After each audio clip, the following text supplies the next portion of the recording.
la plata en la de otras, Argentina. pero la principal es Vamos en ¿Qué a Los Ángeles, haces? California. Pará que te estoy escuchando, te estaba escuchando por el celular no, y no entendía estamos nada. ¿Cómo el andás?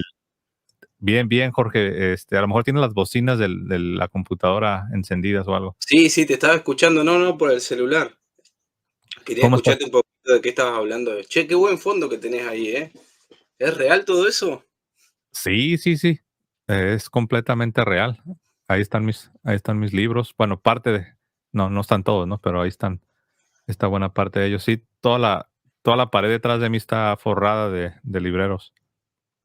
Se ve muy bueno, muy estético todo, muy bonito se ve todo tu fondo. Se ve que has ¿No? invertido mucho en tener un lindo, sí, un lindo fondo, ¿no? Sí, sí, hemos hecho una inversión y, pues, gracias a Dios ahí estamos, tratando de prepararnos y tratando de pasar a otros, ¿no? ¿Qué te parece, Jorge? Estoy hablando acá de que este señor, permíteme ver si lo puedo poner acá. Él habla de que el protestantismo es un retorno a la forma original. Entonces, yo estaba haciendo las preguntas de que, obviamente, yo no creo que el protestantismo es un retorno a la forma original. Ahora, si por causa de argumentar y por causa de continuar con esta línea argumentativa, diríamos, ok, vamos a darlo por sentado de que sí. El protestantismo del siglo XVI es un retorno a la forma original. Yo preguntaría, wow, yo diría, pues yo quiero eso, ¿no? Porque yo sí quiero estar en la forma original del cristianismo. Pero entonces yo tengo un dilema. Mi dilema es saber cuál de todas las vertientes, cuál de todas las propuestas protestantes sería esa forma original a la que yo me debo adherir. ¿Tú cómo ves este razonamiento? Claro, mirá, y de varias maneras. Creo que acá no vamos a estar en desacuerdo porque, por ejemplo, yo creo que todo movimiento religioso, todo movimiento cristiano siempre intenta establecer su conexión con el origen. Y eso es lo que está haciendo justamente ahí el protestantismo, ¿no? Cuando un movimiento religioso dice que él es el primero, el que tiene la verdad porque es el primero, lo hace justamente para establecer esa conexión y mostrar que él tiene la verdad. Eso es lo que hace el protestantismo, ¿no? En este aspecto y lo que puede hacer cualquier otro movimiento. Eh, yo creo que no hace falta hacer eso, por eso te digo, en este sentido no estoy en desacuerdo con vos, yo creo que no hace falta hacer eso, hay que reconocer que es un movimiento que surge de la Iglesia Católica, el protestantismo, que obviamente tiene ideas más tardías, pero si quisiera, por ejemplo, entender un poquito lo que este hombre también dice, quizá se refiere el protestante, hace la conexión con el origen, muchas veces por el hecho de que ha recuperado de alguna manera o vuelve otra vez al texto bíblico saltándose todo lo que es la historia y la tradición, ¿no? Es decir, nosotros estamos conectados con el origen porque volvemos a la tradición apostólica, que está en la Biblia, ¿verdad? Así discutía la otra vez con un amigo que es protestante y él me decía, yo establezco una conexión directa con los apóstoles, perdón, ando un poquito complicado de la garganta porque estaba medio enfermo, establezco una conexión directa con los apóstoles porque voy y leo la Biblia. Entonces yo medio como que me enojé un poco y le digo, bueno, pero esa Biblia, ¿quién te la dio? O sea, esa Biblia es el producto de la historia, por eso vos la tenés en la mano, ¿no? Entonces no me parece que esté bien esa posición de querer negar lo histórico y negar la realidad de la Iglesia Católica tampoco, ¿no? No hay por qué hacerlo. De hecho, habría que agradecerle, como protestante te lo digo, habría que agradecerle mucho a la Iglesia Católica en muchos aspectos. Uno de esos es la conformación también de la Biblia, ¿no? Aunque hay una discusión ahí, por ejemplo, con el tema de si los libros del Nuevo Testamento son producto de la Iglesia Católica Romana, ¿viste la diferencia esa que se establece? Porque por lo que yo te escucho a vos cuando te referís a la Iglesia Católica Romana, te referís a la Iglesia desde el Nuevo Testamento en adelante, ¿verdad? Sí, Y nosotros los protestantes entendemos que hay como una doble postura, digamos. Es como que nosotros consideramos que hay una variedad de cristianismos en el primer y finales del primer siglo y principio del segundo, donde todavía no está establecida la Iglesia Católica Romana como la conocemos hoy. Más o menos consideraríamos que la Iglesia Católica Romana como se la encuentra hoy sería cuando la religión cristiana pasa a ser parte de la religión del Estado, ¿no? Cuando se universaliza la religión cristiana. Eh, pero bueno, eso yo tampoco no soy un experto en historia de la iglesia y nada de eso como para establecer una serie de premisas inequívocas sobre el tema porque no puedo, en este momento no. Pero más o menos así lo veo que se lo piensa muchas veces el asunto. Sí, sí, o sea que en los primeros siglos vemos a la iglesia y claro, hay algunos grupos que se fueron separando, pero no podemos decir que había así como 3, 4 grupos, digamos, de iglesias ortodoxas donde cualquiera de las opciones era válida. Eso no lo ves ni en el Nuevo Testamento, tampoco lo ves en el siglo II, ni en el III, ni en el 4. Por un lado eso. Por el otro lado, es cierto, hay un desarrollo. Por ejemplo, si yo ahorita comparo lo que es el catolicismo en el 2024 con el catolicismo en el año 40, voy a notar algunas diferencias, no contradicciones, pero sí diferencias. Es como mostrarle a la audiencia una foto mía cuando yo tenía 2, 3 años y mostrarles la imagen que están viendo en este momento. Van a ver que, ah, caray, sí, veo diferencias, pero no se sigue que porque hay diferencias, yo sea una contradicción o que yo no sea la misma entidad, que no se sigue que no sea la misma iglesia.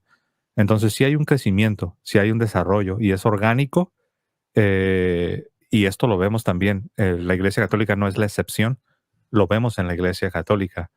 Entonces, por un lado, lo primero, ¿no? Reconocer que no es que había como 4 denominaciones ortodoxas de sana doctrina y que había la opción de uno escoger cuál de las 4 era la buena. No, había una sola iglesia como en el Nuevo Testamento. Y es cierto, ya desde el principio, ya desde las páginas del libro de los Hechos, vemos algunos grupos que enseñaban cosas que no eran correctas, pero la iglesia se encargó. La iglesia se encargó de ir corrigiendo, ¿no? Claro, yo creo que yo te voy a comentar cómo lo veo yo, ¿no? Por ahí vos no estés de acuerdo, pero te comento como para poder entablar un diálogo sobre estos asuntos, ¿verdad? Ujú, Creo que la ortodoxia es también una construcción, ¿verdad? O sea, por ejemplo, y esto sí se puede ver en algunos historiadores que estudian estos temas, que a finales del primer siglo, con la muerte de los apóstoles, ocurre una cuestión bastante difícil en la iglesia, que es que la iglesia se tenía que valer por sí misma en un ambiente hostil, digamos, porque había muchos movimientos que corrían paralelo al cristianismo, ¿verdad? De los apóstoles. Por ejemplo, el gnosticismo. Y estos movimientos que había personajes como Valentín, como Basílides, que eran gnósticos, pero eran algún tipo de cristianismo era. ¿Por qué? Porque ellos se valían en la figura de Jesús como el que les traía el conocimiento. O sea, como que tenían una doctrina gnóstica, pero era una doctrina gnóstica con elementos cristianos. Entonces, cuando mueren los apóstoles, y esto lo podemos ver en Ireneo de León, que por ejemplo les contesta a estos gnósticos y elabora toda una doctrina en su primer libro para poder contestarle. O sea, hay como una serie de elementos contradictorios, contrapuestos, entre varios cristianismos, sin definir todavía cuál es el que tiene que ser, aunque se puede reconocer en ciertos personajes una cierta organicidad, como decís vos, ¿no? Por ejemplo, Ireneo de León, ¿no? Sería uno, que mantiene una sana, podríamos decir, doctrina en base a los apóstoles. Pero todavía, pero todavía no hay como una definición oficial, como que todavía no se ha logrado un consenso. De hecho, aparte de Ireneo de León, tenemos otros autores como Tertuliano, como Orígenes, que son un poquito más posteriores, y también tienen su propia hermenéutica, ahí que en esa época se pueden encontrar 3 tipos de hermenéutica, por ejemplo, la antioqueña, la alejandrina y la de Cartago, la de corte más legalista, la de Tertuliano. Entonces, el protestante cuando habla de ese periodo del segundo siglo, como que se refiere a que hay una gran diversidad en la iglesia. Esto no se puede negar, hay muchas teologías. Podríamos decir que hay muchos cristianismos. Entonces se empieza a fraguar lo que es la ortodoxia. ¿Y cómo se empieza a fraguar lo que es la ortodoxia?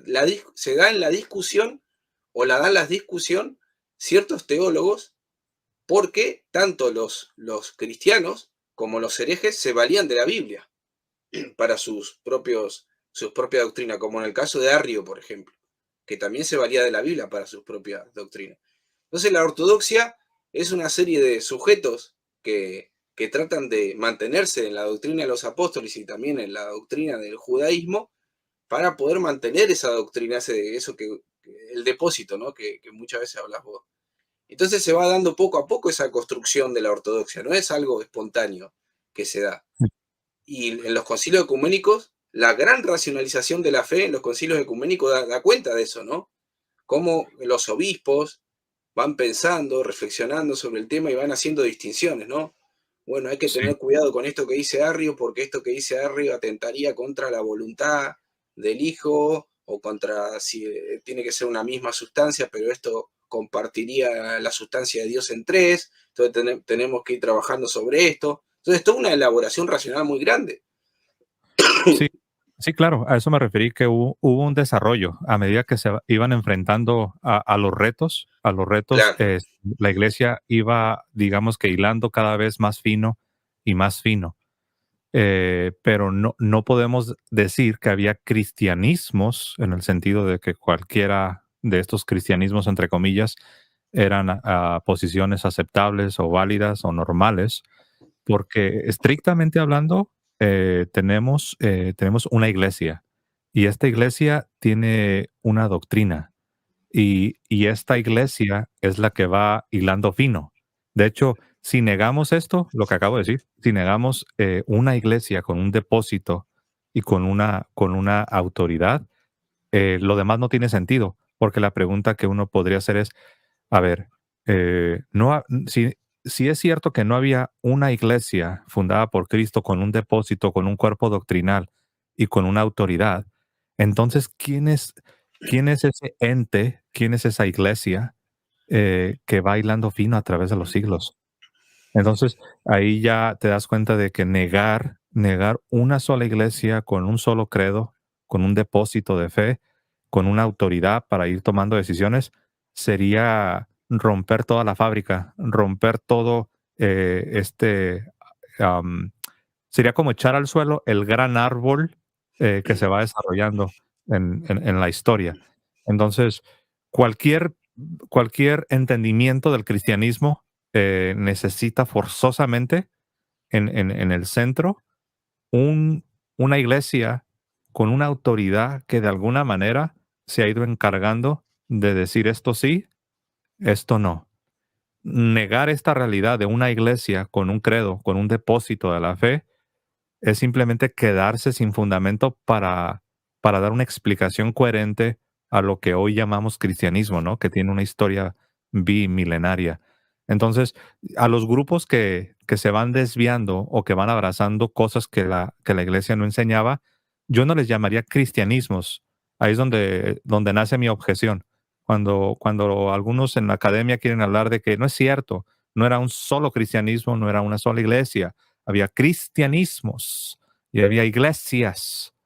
Ahí es donde mi objeción nace, porque entonces ya no tendría sentido lo que yo veo en el resto de la historia, ya no solamente en el siglo I, II, III, sino lo que ya veo en el resto, en el siglo IV, V, VI. Siempre veo un organismo con un cuerpo doctrinal hilando fino, cada vez más fino, y sí es cierto, con un desarrollo del dogma, pero al final del día sí veo una iglesia y sí veo un cuerpo autorizado de maestros que va hilando fino y va definiendo y va diciendo esto sí, esto no. ¿Cómo ves? Sí, depende de dónde te pares para el análisis. Si vos te parás como un investigador desinteresado, sin importar si sos cristiano o no, si sos protestante o católico, vos lo que ves ahí son grupos, facciones, grupos que se adjudican a sí mismos la verdadera doctrina cristiana. En ese caso, no estaría mal pensar que son cristianismo porque en realidad yo no te estoy diciendo que todos tienen la verdad, sino que te estoy diciendo que hay muchos que dicen ser cristianismos, ¿no? Eh, a eso me refiero. Cuando digo cristianismo me refiero que había muchos grupos y más que nada los que mantenían la línea ortodoxa y los otros, los que no mantenían la línea ortodoxa, que eran más que nada de corte gnóstico, también se adjudicaban ellos la verdad. reconozco que tenés razón cuando decís que hay una cierta organicidad, es verdad, porque por más que en el siglo II haya muchas escuelas de teología y muchas teologías, hay una línea ortodoxa que es que se podrían reconocer dos, por ejemplo, que son importantísimas, que es el mantenimiento del monoteísmo, que es fundamental porque yo he estudiado mucho ese tema y me doy cuenta que habían dos concepciones de Dios en esa época, te lo digo rápidamente. La concepción monoteísta heredada de Israel, que es la correcta, que es la que hereda el cristianismo, y la idea plotiniana, que es la que habla de Dios como uno, pero que de ese uno se derivan unas hipóstasis, que serían como dos o tres dioses más que son de sustancia divina, pero que son inferiores porque han derivado de ese uno. Y eso tiene que ver con el sistema gnóstico, justamente, que después ese sistema se va a discutir en los concilios ecuménicos y en la discusión con los herejes también. Pero bueno, volviendo a esta idea, la organicidad para mí está dada en este aspecto, en el mantenimiento de la herencia judía respecto del monoteísmo y en ciertas doctrinas de los apóstoles, ¿no? En el mantenimiento de la doctrina de los apóstoles. Después con los concilios ecuménicos, como vos decís, se va a refinar esto y cuando se dice que la ortodoxia vence, podemos decir claramente que es verdad porque justamente vence la organicidad que se viene manteniendo. En eso tenés razón. Esa organicidad que está Ujú. a finales del siglo I y a principios del segundo, está dada. Pero yo creo que no está mal pensar que hay varios cristianismos que están pululando pero sin adjetivar como verdaderos, ¿no? O sea, como que están, como que se consideran como parte de la fe cristiana. No lo son, ya sabemos que no lo son, pero Sí, solamente que, sí, estoy de acuerdo, con la mayoría de lo que has dicho, ¿no? Solo yo creo que podemos ser más claros, porque puede ser un tanto ambiguo o quizás alguien puede llegar a confundirse cuando hablamos de cristianismos, porque, siempre se ha hablado más bien de la iglesia y los herejes. Eso lo puedes ver, por ejemplo, en los escritos de San Ignacio de Antioquía, que él fue discípulo de los apóstoles. Él ejerció su ministerio episcopal en la década de los 70s, 80s, 90s. Y sí, y es cierto, él fue martirizado muy a principios, allá por el año 107, muy a principios del siglo II. Y ya en sus cartas, donde él plasma mucho de su pensamiento, ya habla de esta dualidad de la iglesia, que tiene un episcopado con un sacerdocio y un diaconado, y habla también de cristianismos entre comillas, pero les llama herejes. De hecho, mira, yo aquí estoy tentado a levantarme. Yo tengo un compendio que es de heresiología. De este lado tengo un compendio que es la dogmática. Entonces, básicamente, en la historia del cristianismo, vas a ver dos líneas paralelas. Una sería la que está representada en el tratamiento de la teología que llamamos dogmática, y la otra línea paralela, más con todos sus colores y sabores, es lo que conocemos como la heresiología. Grupos, grupos que han ido errando en algún punto. Entonces, eso lo vemos en la historia. Tienes a la iglesia que ha librado batallas, pero que ha preservado la doctrina entregada por Cristo a los apóstoles. Y tienes grupos que en diferentes medidas han errado. Algunos, algunos se han retractado, algunos no. Algunos han caído en cisma, algunos ya han desaparecido, otros no, otros todavía existen hasta el día de hoy. Entonces, el protestantismo, yo no sé exactamente cuál es tu posición con respecto al fenómeno protestante, eh, pero el protestantismo reclama ser una restauración de la forma original. Y yo eso lo encuentro muy problemático porque es como entrar en un callejón sin salida. Una vez que entras, una vez que aceptas esa premisa de que el protestantismo es el retorno al cristianismo original, al cristianismo primitivo, una vez que aceptas esa premisa, estás en un callejón sin salida porque la pregunta entonces sería, ¿cuál vertiente del protestantismo es esa supuesta restauración? o ese retorno a la forma original. Tocante al protestantismo, Jorge, ¿cuál es tu postura? ¿Cómo interactúas con este fenómeno? Bien. Sí, solamente déjame aclararte una cosita anterior y te contesto. Visto desde el punto de vista de la propia fe cristiana, tenés razón vos lo que decís, pero como para darte un ejemplo de la distinción que yo hacía, es la siguiente. Por ejemplo, si un investigador está estudiando los libros que pertenecen al canon y los libros que no pertenecen al canon, para él no tendría sentido la denominación apócrifo, por ejemplo. Porque, ¿Por qué? Porque la palabra apócrifo tiene un sentido excluyente para la fe ortodoxa, de, que los rechaza porque los considera que no son inspirados, pero para un investigador no. Entonces, por eso, depende de dónde uno se pare, pero sí te entiendo, o sea, visto desde la fe cristiana, es como vos lo decís. Ahora, la pregunta era cómo me veo yo en el tema del protestantismo respecto de lo que está diciendo. La verdad que yo estoy en desacuerdo con esa postura protestante. Eh, Además, habría que preguntar dentro del protestantismo en cuanto a las prácticas que se hacen si realmente son las del cristianismo primitivo. Por ejemplo, ya el hecho de predicar de un púlpito, ya eso no tiene nada que ver, perdón, con el cristianismo primitivo, ni ciertas liturgias o cuestiones así, no creo que tengan que ver con el cristianismo primitivo. Pero eso para mí es la vuelta a los orígenes viene dado en el protestantismo, estoy prácticamente seguro que se piensa así porque se va directo a la Biblia. Y al ir directo a la Biblia se está pensando que se está yendo al origen. Cuando el cristianismo no es solamente la Biblia, ese es el tema. El cristianismo no es solamente la Biblia, el cristianismo es la Biblia, pero muchas cosas más. Entonces, eso es como una posición ahistórica, que yo no la comparto para nada. De hecho, rechazo, creo que el gran mal que hay en el protestantismo son justamente esos movimientos protestantes que son completamente ahistóricos. Porque en el protestantismo vos tenés gente que valora la tradición, que valora la historia, las tradiciones quizá más históricas del protestantismo, pero también tenés protestantismo que son realmente contrarios a todo tipo de tradición. Así que lo único que tienen es la Biblia, pero habría que preguntarle a esa gente cómo creen que llegó la Biblia a sus manos, ¿no? Cómo creen que llegó eh, la fe cristiana a sus oídos, porque eso tuvo que haber sido hecho históricamente. O sea, no nos podemos nosotros desprender de una realidad histórica. Eso está mal y eso tiene que ser criticado.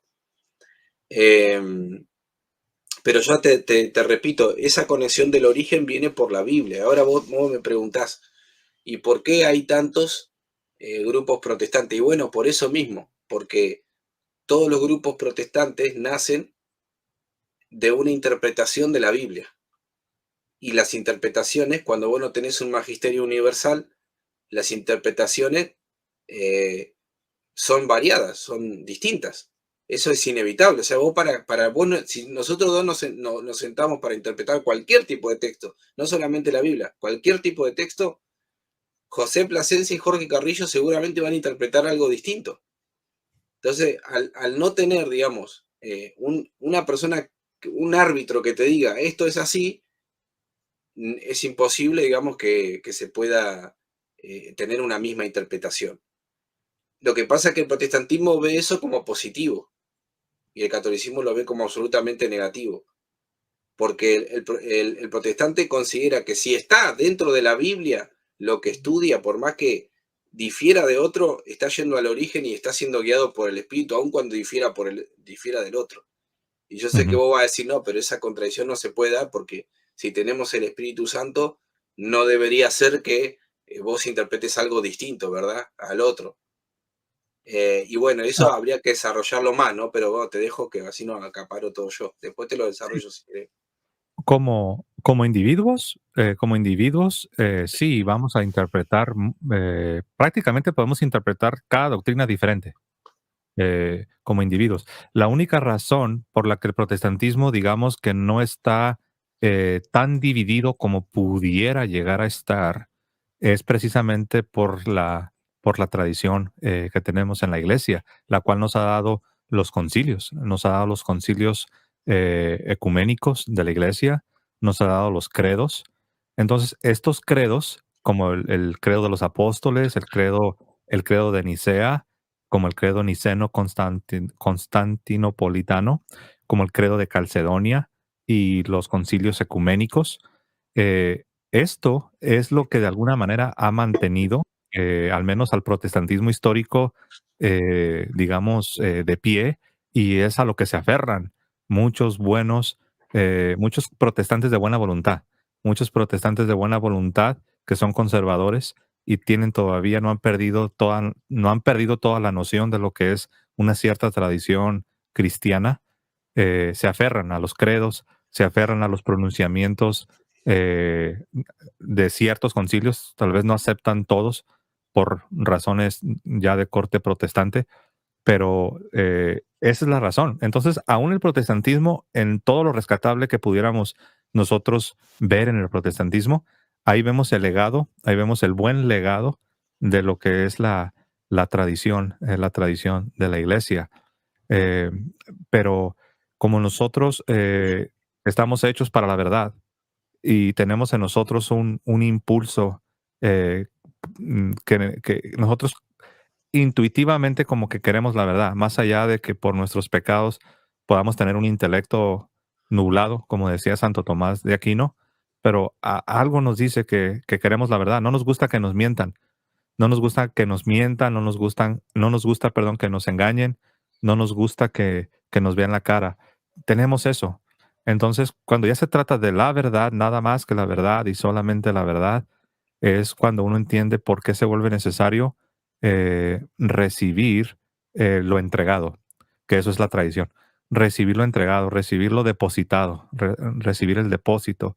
Y este depósito necesariamente requiere de un custodio y este custodio es la iglesia, que más allá de sus pecados, más allá de los pecados de los miembros de la iglesia, sí que ha sido asistido, como podemos ver en la historia, para preservar ese depósito y poderlo entregar a las nuevas generaciones. Y es donde yo veo la necesidad de, de ser católico. Por eso me hice católico después de 20 años como bautista. Y yo creo que yo era sincero, creo que yo era honesto, pero eh, yo luché y luché y luché, pero yo me di cuenta que yo ya solamente estaba como que yo fabricaba mis propias, como que yo fabricaba mis propios argumentos que eran míos y no eran, la verdad me di cuenta que no eran de nadie más, eran mis argumentos. Yo los levantaba para tratar de mantenerme eh, sin dar el paso final.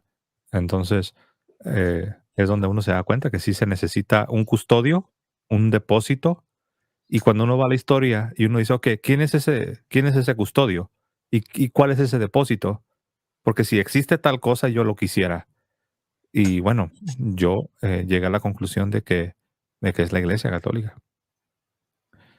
Entonces, Claro, pasa que acá hay muchos elementos que hay que tomar en cuenta, ¿viste? Porque, por ejemplo, y no son tanto como para contradecirte a vos, sino como más que nada viendo un poco la realidad, porque vos fíjate que uno es protestante también por la biografía de vida, por el lugar donde nace, porque hay múltiples iglesias protestantes en todo el mundo, porque desde que se realizó la iglesia protestante, desde que empezó la iglesia protestante, del protestantismo surge la idea del libre examen, aunque sabemos que dentro yo tampoco quiero tergiversar el protestantismo, o sea, en algunas líneas, la interpretación protestante también se hace en comunidad y también hay comunidades protestantes que tienen su hermenéutica, su teología.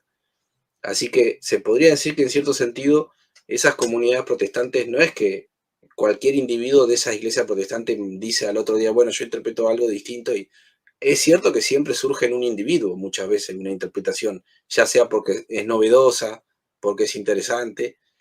Entonces, desde que ocurrió la reforma es como muy difícil volver atrás, porque se abrió la posibilidad de que todas las personas puedan de alguna manera interpretar el texto y sentir que es de ellos el texto y que nadie va a regular su interpretación.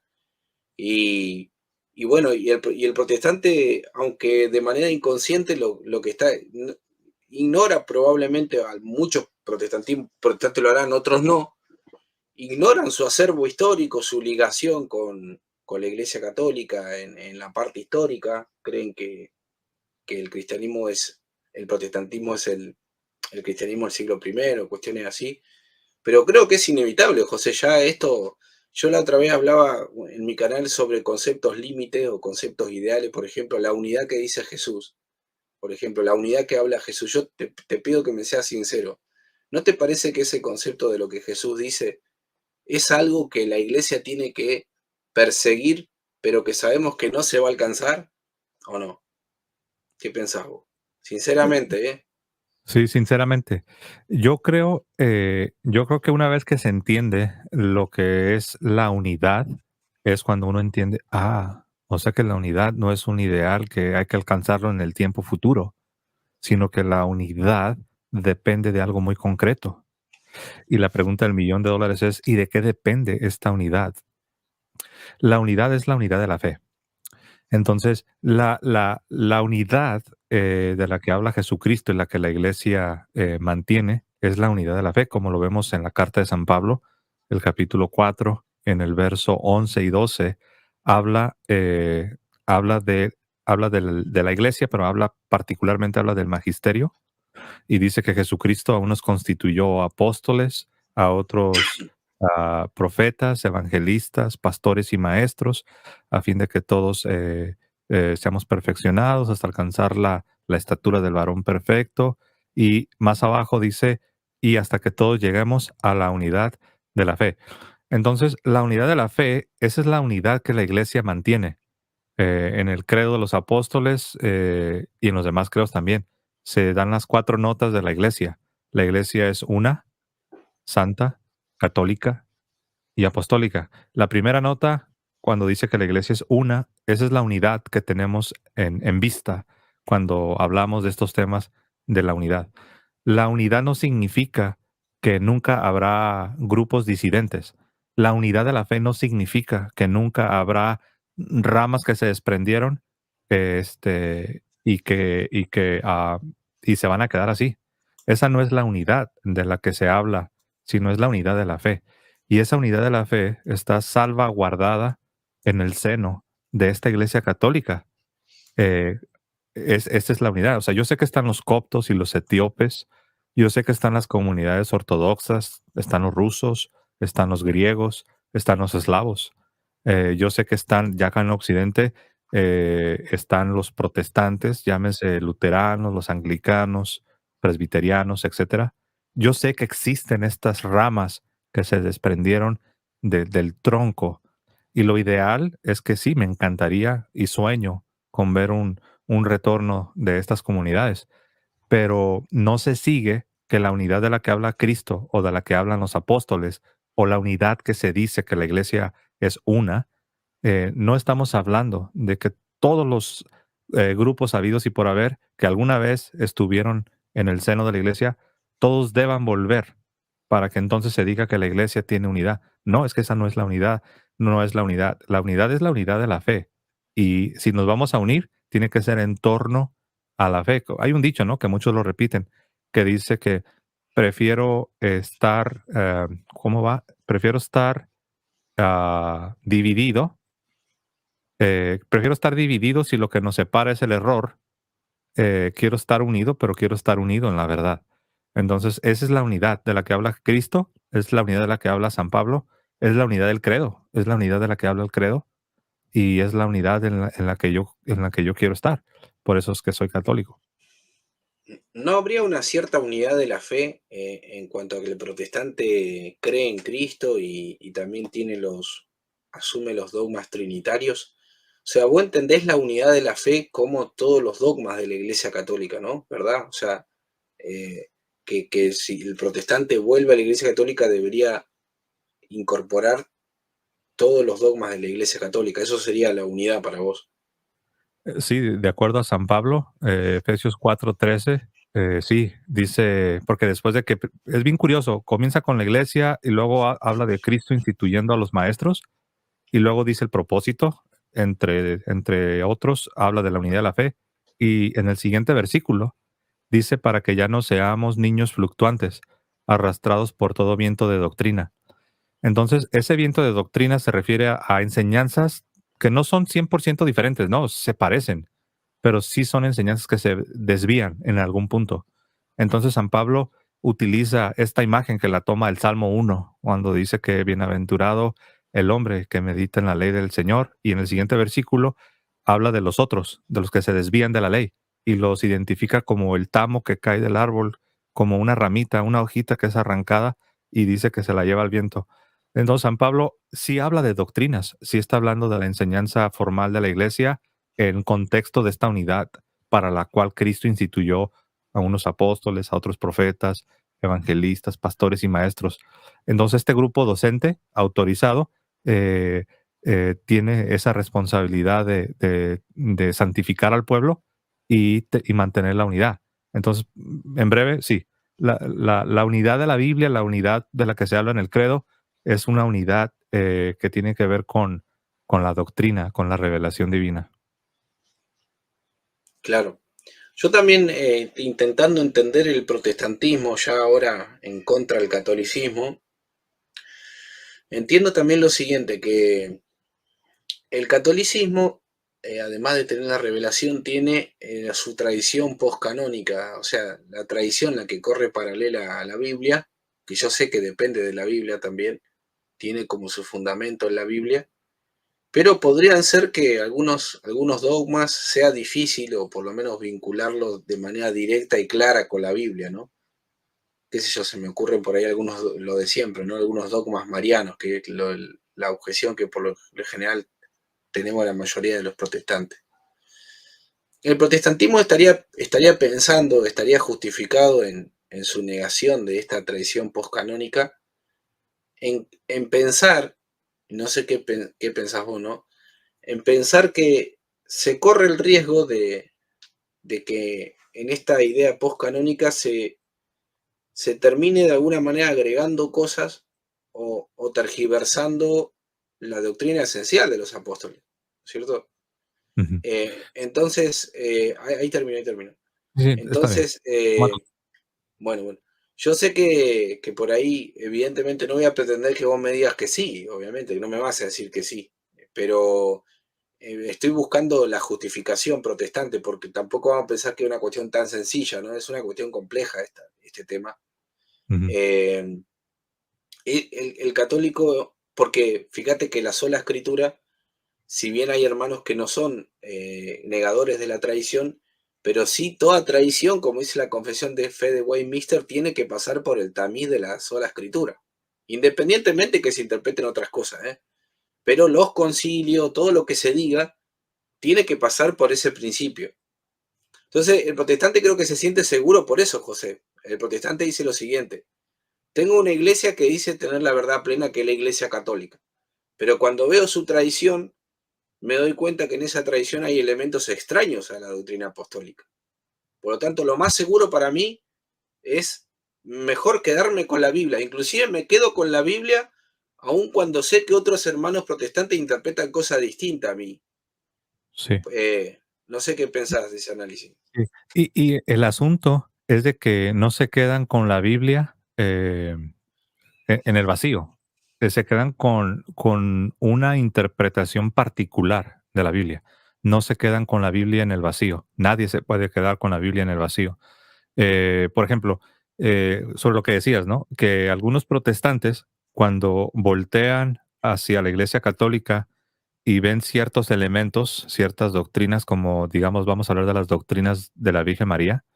Entonces ellos, cuando voltean hacia la Iglesia Católica y ven ciertas doctrinas de la Virgen, ellos las contrastan con su interpretación de la Biblia y ven algunos puntos discordantes y les hace un cortocircuito.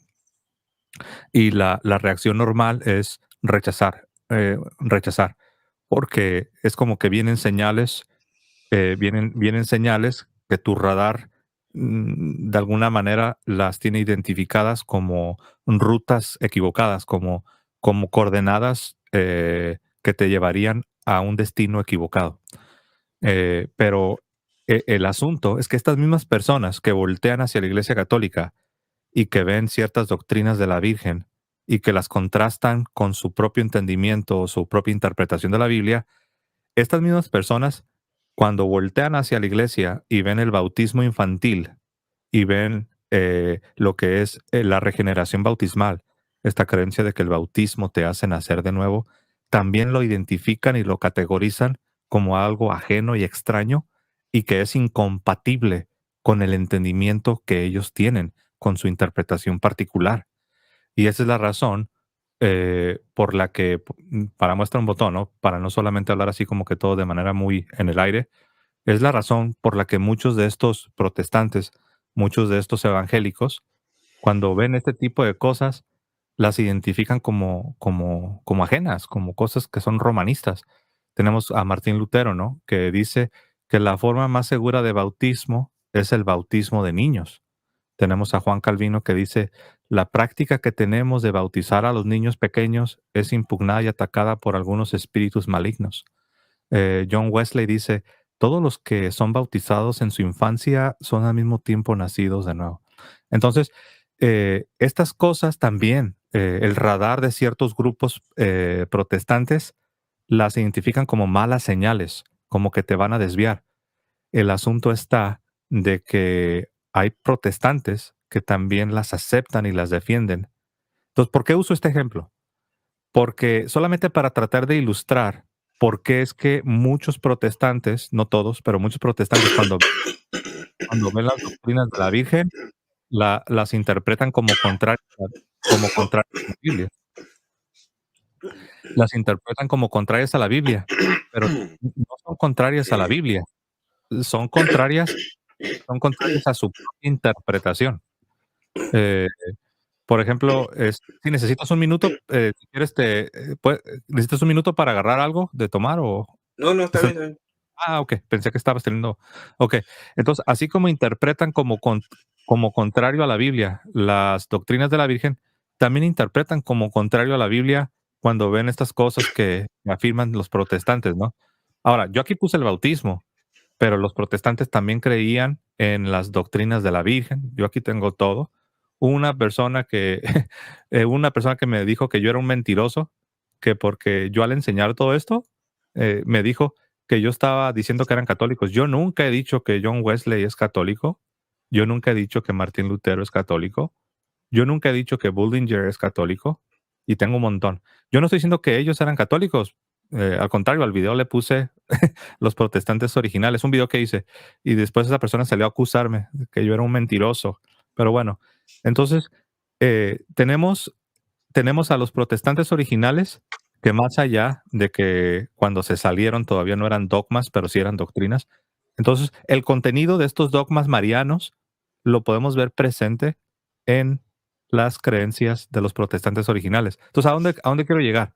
Cuando un pentecostal o un bautista ve estas doctrinas de la Virgen, o el bautismo infantil, o la regeneración bautismal, las rechazan porque según ellos son contrarias a la Biblia, pero no son contrarias a la Biblia, son contrarias a su entendimiento, a su interpretación particular, porque si fuesen contrarias a la Biblia, ¿qué hacen los protestantes originales dándole cabida a estas ideas, a estas nociones, más allá de que todavía no eran definidas como dogmas y obviamente pues no las aceptaron como un dogma, aunque están en su literatura? Entonces, sí, para dar respuesta, no es que las doctrinas de la Virgen y otras cosas, no es que sean contrarias a la Biblia, son contrarias a la interpretación privada de ciertos grupos eh, protestantes, pero que ya son grupos que ni siquiera están de acuerdo con los protestantes originales. Claro, mira, yo Claro. tengo otra, puedo darte algunas interpretaciones también por qué pienso eso. La primera, pasa eso porque hay que decir la verdad. Hay algunos protestantes que les importa un comino la historia de Martín Lutero, ni de Calvino, ni de Zwinglio, ni les interesa. Así que lo que diga Martín Lutero, lo que diga Calvino, no les importa nada. O sea que en ese sentido no. En Eh, ciertas, de, en ciertas ocasiones, porque en otras ocasiones sí les importa mucho.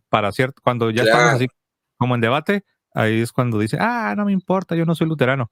Pero ya cuando hablan cuando hablan del tema de la sola escritura, ahí sí, sí les importa Lutero. Pero adelante, Jorge. después creo que también la explicación puede ser que en el caso de las doctrinas que vos mencionaste recién, que sí que es verdad, las aceptaba Lutero, las aceptaba Calvino. Esta gente, estos protestantes, como leen directamente la Biblia, como vos sabrás, no está el bautismo de niños, por ejemplo, no aparece como una doctrina clara. De Aparece siempre de de manera tan manera explícita, no, por lo menos en ese aspecto al no, menos de manera al menos no en comparación como sí está en la tradición, ahí sí, sí, estoy de acuerdo. claro. De hecho, yo me acuerdo haber leído en el catecismo, vos me corregí que conoces bien tu, que me parece que menciona que el bautismo de niño no aparece explícito, pero que después la iglesia lo incorpora, que a mí no me molesta que lo incorpore, yo no, pero como que reconoce que no está explícito. Entonces, en ese sentido, por eso creo que no les importa ni lo que diga Lutero ni lo que diga Calvino, porque ellos te van a decir que en realidad eso es por el resabio católico que les quedó a ellos, porque también es razonable pensar lo siguiente. Acá hay varios factores, también hay un anticatolicismo, ¿no? Pero aparte de eso, tampoco uno podría pretender, por ejemplo, que los reformadores se desprendan de toda la doctrina católica. Eso tampoco va a pasar. O sea, sería demasiado idealista pensar que ellos se van a desprender de todo el catolicismo. Van a seguir manteniendo algunos dogmas o algunas ideas que tenían. Algunas las van a cambiar radicalmente y otras las van a mantener. Entonces el protestante va más allá, dice, no, bueno, tratemos de limpiar también lo que creían los reformadores como creían los católicos. ¿Te das cuenta? Yo creo que en ¿Te parte refieres a los pasa por modernos? eso igual. Cuando dices que el protestante va más allá, ¿te refieres a los modernos, Sí, a sí, los sí, sí, sí. más A los de ahora. fundamentalistas? Sí, sí, Okey, sí, claro. Que okey. son los que más abundan en realidad. En Hispanoamérica, sí.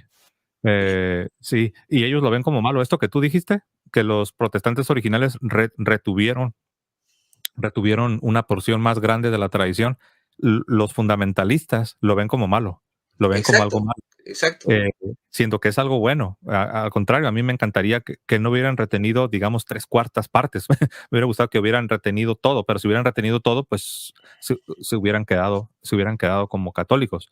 Y Eh, sí, la verdad que hay que reconocer que hay ciertas inconsistencias. Por ejemplo, eso, algo que vos dijiste al principio, respecto de que nosotros, los protestantes, no, o sea, no podemos negar que estamos conectados con la Iglesia Católica en cuanto a algunos concilios, ¿verdad? O sea que esos concilios nos otorgan una cierta identidad histórica. Si no nos sí. habríamos, si no nos vincularíamos, por ejemplo, a esos concilios ecuménicos, no podríamos, digamos, tener la identidad protestante y estar como están los ortodoxos griegos tampoco. Y si se niegan, Sin entrar, porque no tengo ganas de entrar en esa discusión, tampoco tengo las competencias para hacerla, de ponerme a discutir de los ortodoxos, a quién tiene la verdad. O sea, estoy tratando de ser lo más honesto que puedo en cuanto al sí, sí, conocimiento que yo tengo, ¿no? Del tema, ¿no?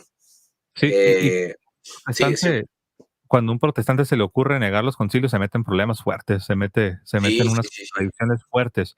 Eso sucedió hace poco, ¿no? En una de mis interacciones que tuve. Mira, por ejemplo, en el caso de la Biblia, yo sé que tú tienes un cariño muy fuerte por la Biblia Qué lindo. y mira, ha habido personas que me han preguntado, oye, José, ¿tú crees que hay algunas cosas buenas en las comunidades protestantes, en las comunidades que típicamente llamamos evangélicas? Yo creo una de las cosas buenas, más allá de, yo creo que el que me conoce sabe que obviamente yo tengo muchas objeciones, trato de hacer apologética, más allá de que no soy un apologeta profesional, pero sí, me gusta defender lo que creo.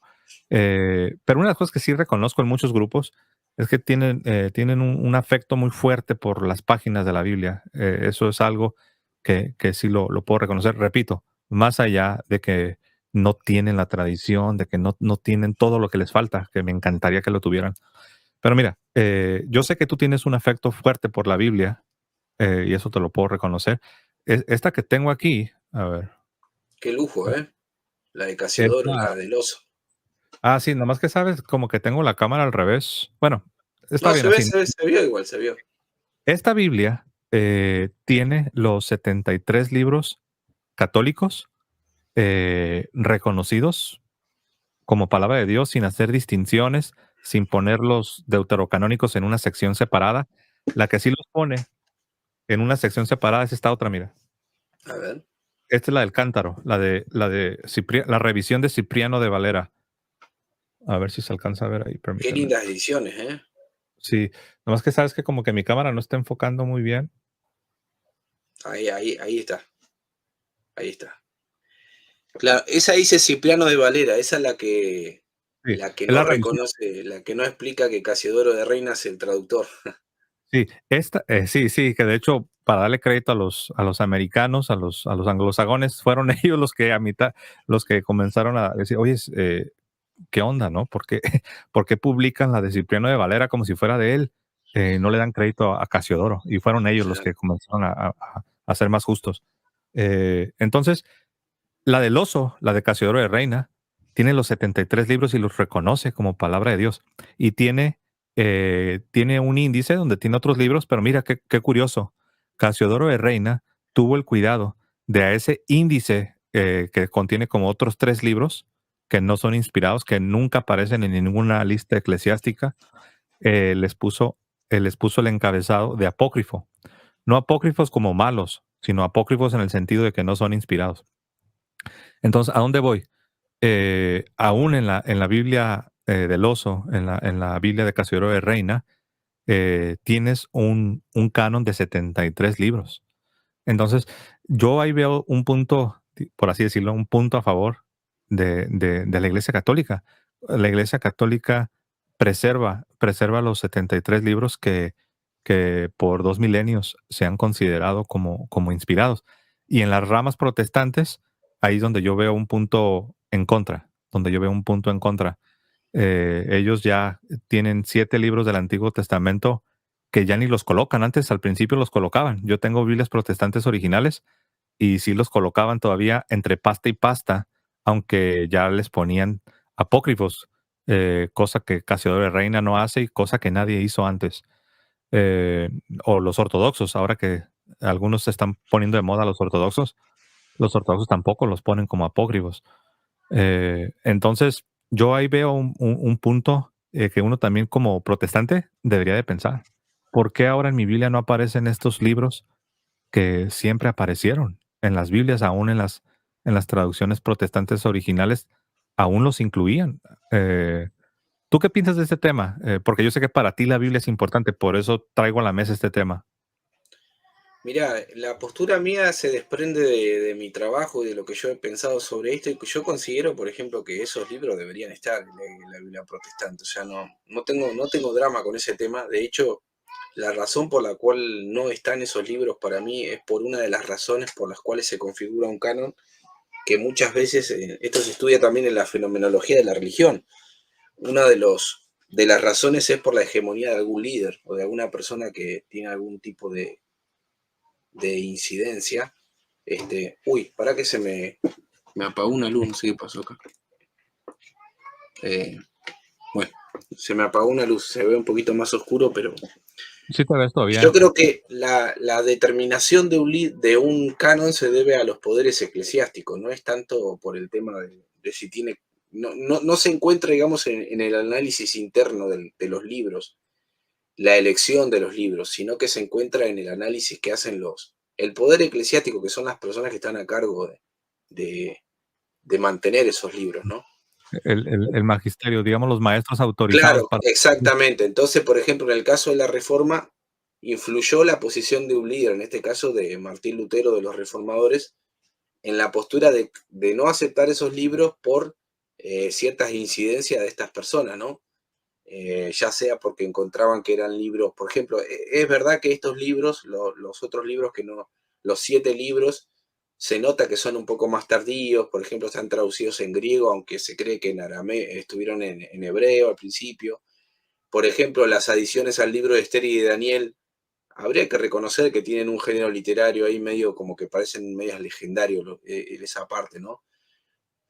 Pero, pero en mi caso, que lo veo como alguien que analiza estos temas, no lo veo desde el punto de vista de que yo me estoy perdiendo algo inspirado, yo lo veo desde el punto de vista de la riqueza cultural y espiritual que transfieren estos libros, yo creo que deberían estar, que es un Mm, despropósito que no estén, porque en última instancia la iglesia configurada como un organismo separado de los judíos, porque si nos ponemos a hilar fino, también tenemos que decir que el judaísmo es otra religión. O sea, el cristianismo va a considerar al judaísmo como como la madre, ¿no? Y con la continuidad que ellos no aceptaron, pero hay que reconocer que ellos son otra religión. Entonces, Sí, el de hecho, cristianismo, manteniendo la idea de que la iglesia es un organismo aparte, se ajá. puede tomar la atribución de incorporar otros libros que los judíos no han aceptado. No veo la razón de por qué nosotros tenemos que seguir a rajatabla lo que los judíos digan, más allá de lo que dice Pablo, de que a ellos les fue dada la palabra de Dios y todo eso, ¿no? Pero creo sinceramente, honestamente, que estos libros no le restan nada a la fe. Deberían estar, yo creo que deberían estar.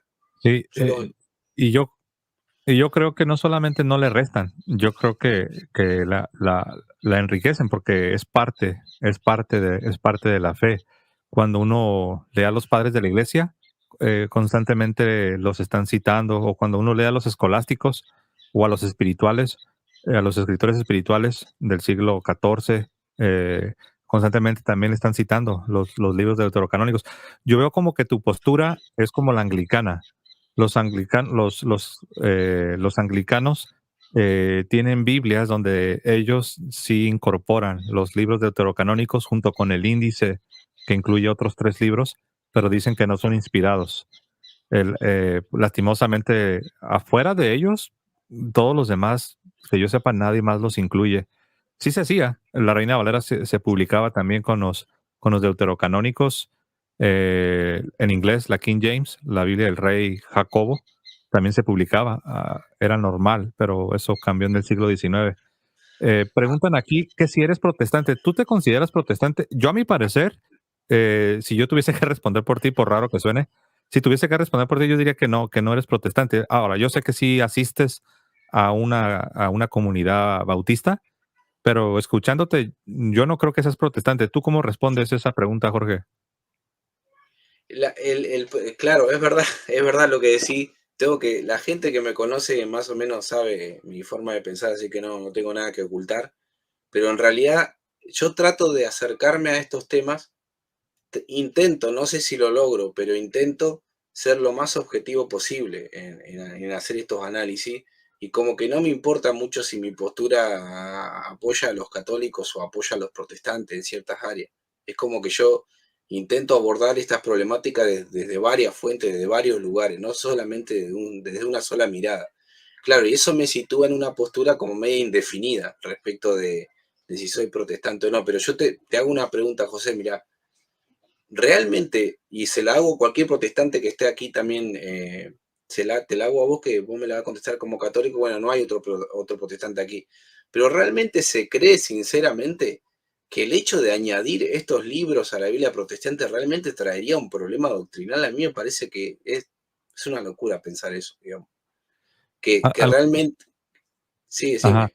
algunos, aunque yo ya no soy protestante, pero sí fui protestante y aparte sigo interactuando con muchos protestantes, me dicen que sí, que sí hay problemas según ellos, que porque en algunos de los libros deuterocanónicos, que como dije, ¿no? Que están presentes en la Reina Valera original, por así decirlo, eh, dicen que ahí se puede evidenciar el testimonio de ciertas doctrinas que no aceptan ellos. Por No, ejemplo, sí, ajá, el interceder, el rogar por el alma de los difuntos en el libro de los Macabeos, ¿no? Y otros pasajes, ¿no? Que el católico responde es que aun si no existiera el libro de los Macabeos, nosotros podemos mostrar con la tradición y con la escritura que no es contrario y que es parte de la creencia de interceder por las almas de los que ya partieron de esta vida. Pero ellos así argumentan. Dicen, no, es que tú quieres Macabeos porque Macabeos justifica tu doctrina torcida de rogar por los difuntos. Así es como razonan. ¿O tú cómo piensas esto?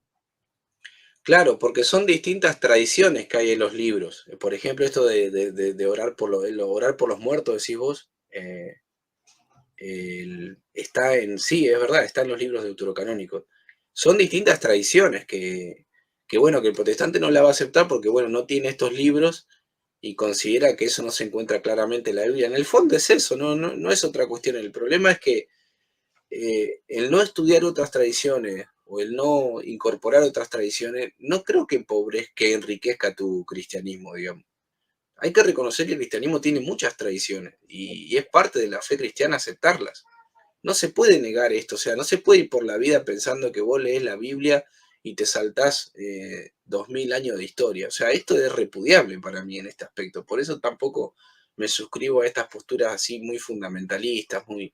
Porque yo mismo lo he estudiado y me he enriquecido. Por ejemplo, este libro de Eclesiástico. Escúchame, este libro es maravilloso, este libro de Eclesiástico, pero es desde la primera línea que lees ya Sí, sí, estás edificado, o sea, es una cosa que no falla, no, sí, sí. no falla. Tú conoces, mira, ahora que estás entre bautistas, más allá de que, pues, yo te veo a ti en progreso, yo te veo que sí quieres la verdad y yo te he visto, de hecho te he visto progresar.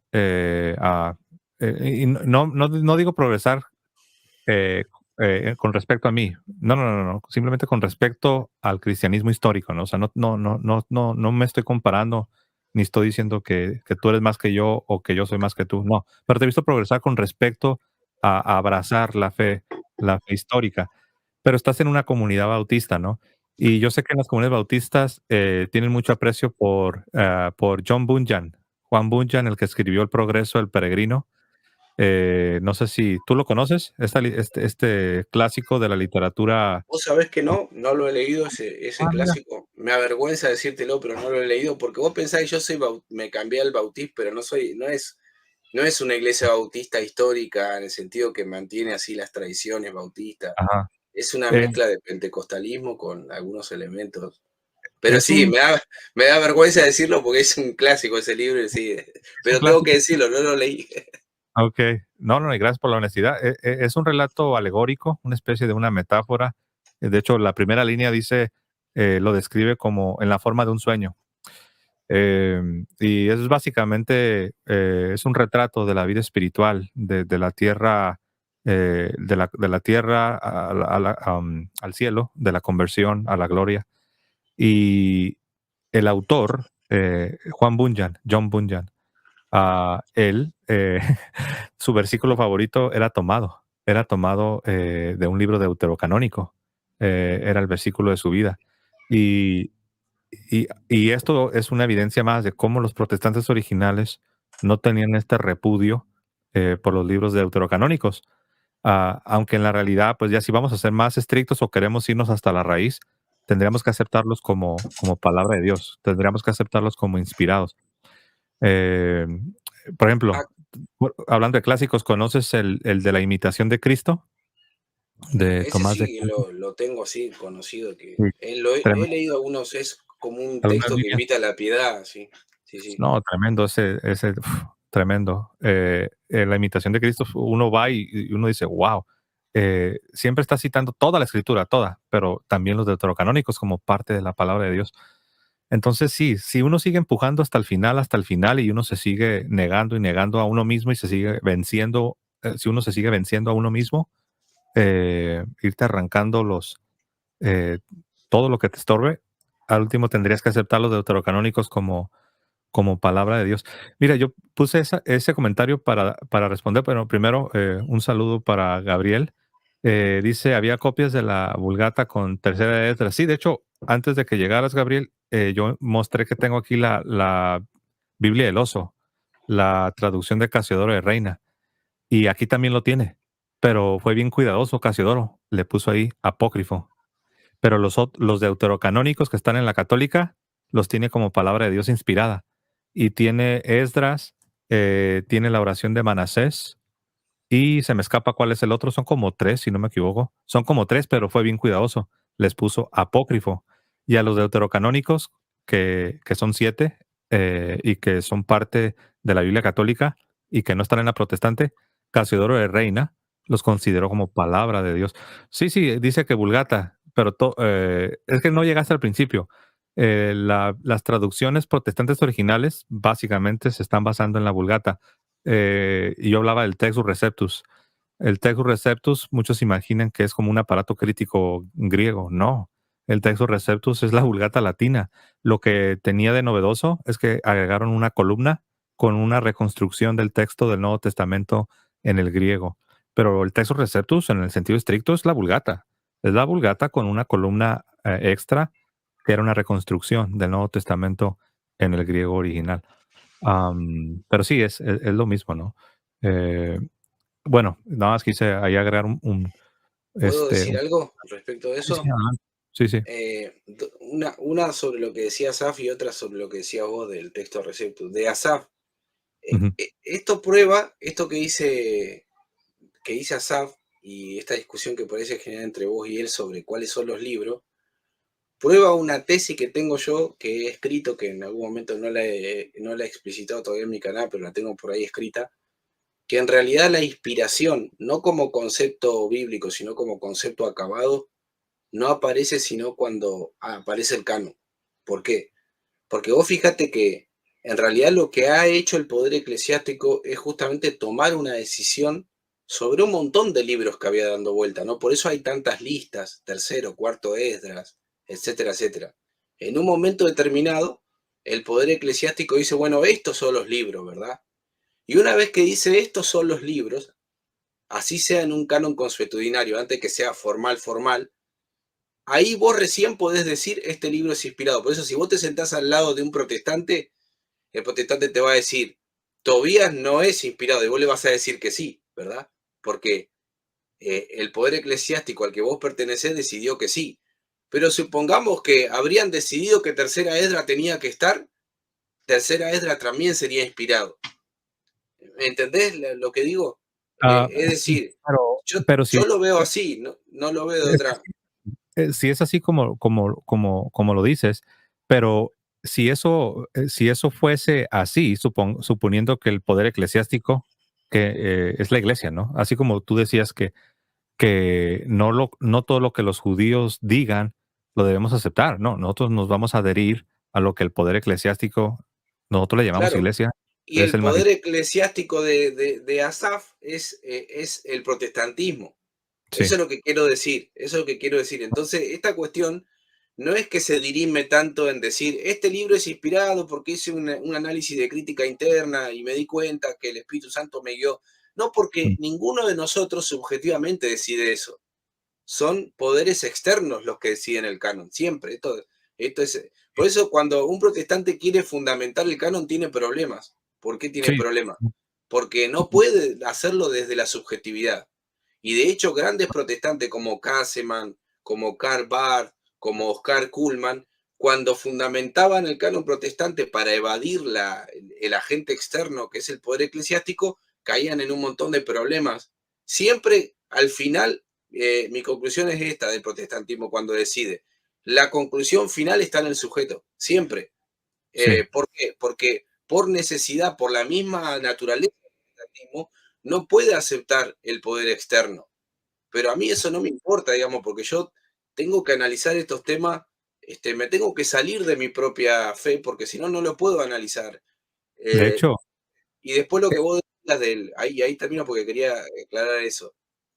Lo que vos decís, yo tengo una interpretación distinta, vos me decís, lo que hizo Erasmo de Rotterdam fue tomar 7 manuscritos y elaborar no sé si un texto crítico, pero un texto griego, que al principio le llamó Instrumentum del Nuevo Testamento griego. Y a la par tenía la Vulgata, a la par del texto griego. Porque el interés que tenía, y esto yo tengo un libro donde hay cartas de Erasmo de Rotterdam que afirma estas cosas. El interés de Erasmo de Rotterdam era tratar de salvar la Vulgata del latín más eclesial, que era como más enmarañado según él, porque él, como todo buen renacentista, lo que quería era justamente traer claridad en el latín, porque él estaba tratando de recuperar el latín de las lenguas clásicas, ¿no? Y después ese instrumento griego ese se convirtió en el texto de base de todas las Biblias protestantes, ¿no? sí, bueno, básicamente la idea era mostrar que había variaciones en algunas versiones de la Vulgata que no eran las mejores. Y la idea era, digamos Claro. que limar ciertas asperezas, pero siempre se tuvo como objetivo tener la mejor Vulgata que pudiéramos haber tenido. Y Al para principio eso, fue ese el objetivo, sí, sí, es sí. verdad. Y yo tengo aquí unas fotografías del escrito y o sea, en el centro tenemos la Vulgata, y tenemos como un instrumento de apoyo para tratar de revisar ciertas traducciones, el texto griego, ¿no? Y esto fue algo que él dedicó al Papa. Muchos no saben esto, que esto fue una obra dedicada al Papa. Fue enviada, fue enviada como un regalo para el Papa de Roma, ¿no? Entonces, eso es el Textus Receptus. Bueno, a mí me salió un poco el tema, ¿no? Pero volviendo, volviendo al tema, sí, o sea, la inspiración es tomada de la Sagrada Escritura, el concepto de inspiración. Lo que tú decías del poder eclesiástico tiene, tiene más que ver con un árbitro, con un umpire, con un juez, confirmando de manera formal, de manera oficial para todos, de dónde a dónde, cuáles son los límites de lo que debemos considerar en el sentido estricto como canon, como sagrada Biblia, como sagrada escritura. Pero la inspiración, la noción, el concepto de inspiración, eso lo podemos encontrar ya en el mismo Nuevo Testamento. Se habla de una inspiración de las Escrituras. Digamos que yo sí haría esa distinción. Una cosa es el magisterio tomando una decisión formal y otra cosa es la noción de una inspiración. Esa ya viene desde, no solamente desde el Nuevo Testamento, ya viene incluso desde los tiempos de la Antigua Alianza. Entonces, todo lo que hoy tenemos en la Biblia vino por inspiración, tiene un origen divino donde Dios entrega a la parte escrita de la palabra de Dios utilizando a los santos hombres de Dios, tanto Antiguo como Nuevo Testamento. Y ya lo que tú decías del poder eclesiástico es para confirmar, es para poner límites, porque sí hubo algunos que querían o agregar libros o querían quitar libros. Ahora, es bien interesante que siempre que se tuvo que lidiar con alguna controversia, siempre se confirmó una lista de 73 libros, más allá de que hubo algunos que no la aceptaron. Pero yo una vez le pregunté a un protestante, muéstrame una lista oficial de la iglesia en los 2 milenios que llevamos que no tenga 73. No pudo, porque no se puede, no hay otra lista. José, Entonces, yo respecto a la inspiración, mirá, te voy a decir algo. ¿Por qué yo te sostengo esta tesis? Te lo digo rápidamente. Yo le llamo a eso que vos mencionás de los indicios de la inspiración que aparecen en la Biblia, le llamo una protoinspiración. Te explico por qué y por qué te digo que la inspiración depende del canon. Porque si bien nosotros tenemos conceptos de inspiración, como por ejemplo 2 Timoteo 3:16, lo que dice Pedro, tanto de Pablo como de la palabra profética más segura, etcétera, etcétera, lo que sí no tenemos desde el texto bíblico es la extensión de la inspiración. O sea, nosotros tenemos un concepto sí, sí. pero la extensión que revela la totalidad de la lista de los libros, eso no la tenemos. La cantidad y la La, identidad. exactamente. Entonces, no es posible saber qué libros son inspirados si no hay canon primero. Eso es lo que yo te digo. Capaz que algunos se pudieran construir en base a que por ahí Jesús cita a Isaías, Ah, bueno, no, sí, ahí tenemos uno, no, sí, de hecho, pero no tenés todos. sí, así como lo dijiste, o sea, sí, puedo entender tu punto, que ahora, digamos, el cristiano de a pie de nuestros tiempos no puede saber qué es no puede saber exactamente de dónde a dónde llega la inspiración, cuáles son los alcances de esta inspiración, sin al mismo tiempo no tener una previa canonización, un proceso de canonicidad que una autoridad externa haya definido. Lo único que yo quería dar a entender es que aún antes de esa canonicidad, ya había sucedido o ya se había dado el fenómeno de la inspiración, a saber, el Espíritu de Dios moviendo a los geógrafos a plasmar por escrito lo que a la postre se vendría definiendo como canon, como Biblia. O sea que el fenómeno este de inspiración no, no sucede, no toma lugar en el tiempo hasta que se finaliza la canonización, sino Claro, que el fenómeno ocurre en el momento que el agiógrafo es movido a plasmar con tinta y papel lo que a la postre sería reconocido como canon. Si Veo solo como nos quedaríamos con el concepto de inspiración en la Biblia, no podríamos tener los libros que no. tenemos. No, porque sería muy nebuloso. Alguno, pues de hecho, si alguien preguntara a José, pero yo para qué necesito un poder eclesiástico que de manera formal ponga límites al Claro, canon. Y la respuesta es bien sencilla. Es porque llegaron a existir grupos que proponían agregar libros o incluso algunos dudaban incluso algunos rechazaban ciertos libros como Apocalipsis, Hebreos, Tercera de Juan, Santiago, por mencionar algunos ejemplos. Sí, mira, ya para ir finalizando, porque tampoco te quiero robar demasiado tiempo, Jorge, eh, aquí en el chat, cuando yo dije, es que no sé si no se me escucha, yo veo, no lo digo por ti, yo creo que tú me escuchaste bien, pero aquí en el chat, cuando yo dije que la iglesia, de manera formal, cuando hubo controversias sobre cuántos libros eran los que debían estar en la Biblia, la iglesia jamás, para resolver una controversia, jamás dio una lista distinta de 73. Y alguien en el chat está diciendo, eh, totalmente torció lo que yo dije. Dice, sí, dice, hay listas que tienen menos libros. Sí, eso yo lo sé, pero yo no estaba hablando de listas que tienen menos. Estoy hablando de un canon que la iglesia, después de haberse enfrentado a una controversia, la iglesia jamás ha entregado un canon con menos libros o con más libros. Yo no estoy diciendo que no existan listas antes de haber tomado la decisión, o incluso de grupos separatistas después de haber tomado la decisión que tengan un número diferente. O sea, mira, es que mucha gente no entiende estos temas. No entienden lo que es canon y lo que es una lista propuesta por algún padre, algún escritor eclesiástico.